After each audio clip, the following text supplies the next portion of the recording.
Good morning to one and all. Today I am going to explain about the important safety practices in any industry. If you are taking a car to the garage for an oil change, the mechanic will remove the key from the ignition and put it on the dashboard. If the car is inoperable, then they are protecting themselves and you too. Here, the human error is out of the equation. The same principle applies to the equipment and machineries which are in worksite. According to the OSHA standard, lockout tagout, that is LOTO system, which can prevent the employees or workmen from the hazardous energization or startup of equipments during maintenance activities. Workplace safety is very important. In normal equipments are in operation, all the safety precautions and training, everything will be in place.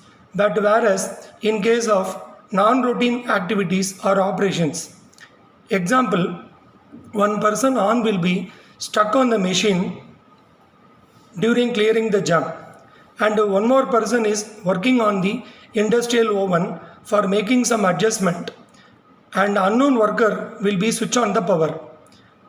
So the LOTO system is mainly to prevent such disasters.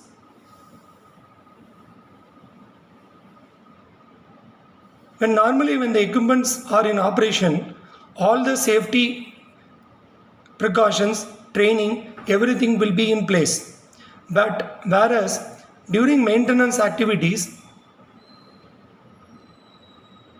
all the interlocks has to be bypassed or it has to be disabled to do some maintenance activities. The LOTO is mainly having 8 steps. Step number 1, shutdown of equipment by OCP or SOP, that is operating control procedure and safe operating procedure. Step number 2, preparation of shutdown. Identify the hazardous activities which are present in the work activity. So based on that, you have to raise the work permit. Step number 3, create awareness to the people, those who are working on this activity by way of pep talk or tool talk register. It has to be recorded. And then step number 4, isolation of energy sources. Through line clearance, we have to isolate the energy sources. Step number 5, applying LOTO device. It is nothing but a padlock and which is having a key which can physically prevent the equipment from the electricity. So each department will have their independent LOTO keys identified by colors. For electrical, it is in red color, and for instrumentation, it will be in blue color, and for mechanical, it will be in yellow color, and for process, it will be in green color. And also, you have to put some tag on the equipments and who has raised this LOTO and when it is raised and why it is raised. And this is the tag which has to be permanently placed on the LOTO. And then step number 6, you have to isolate the stored energy. If you are working with compressors, you have to release the compressor air. If you are working with HC panel, and you have to release the capacitor discharge. And then step number 7, maintaining of LOTO. And certain equipments need to keep the permanent lockout tagout until the work will be completed. In certain cases, the LOTO has to be maintained until the work will be completed. And then restoring